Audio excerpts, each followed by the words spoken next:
Hi everybody, in this video I'll show you the procedure to fix NVIDIA game filter as supported game is required error. If you see such interface, then you could follow these steps. First of all, you could check the compatibility in GeForce Experience app.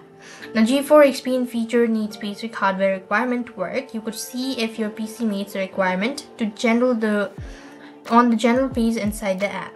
So it's common for laptops to not be supported by NVIDIA GeForce Experience feature.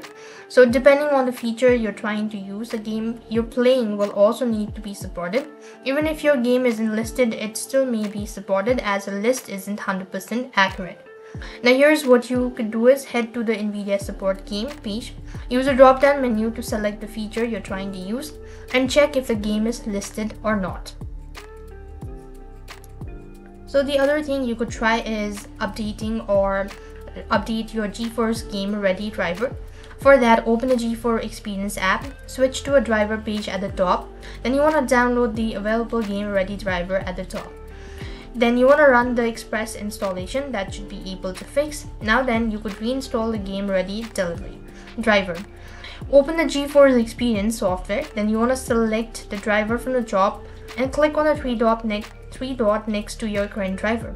You could go and reinstall the driver, run the experience installation and see that fixes your issue or not. Similarly, the other thing you want to also do is enable experimental feature. That is, open the GeForce Experience app, then click the gear icon at the top right corner. Then you want to find the About section, check the box to enable experimental feature and see that fixes your issue or not. Now then, these are a couple of things you could try in order to fix. I hope the video was helpful. Make sure to like, share and subscribe. Thank you for watching. See you in the next video.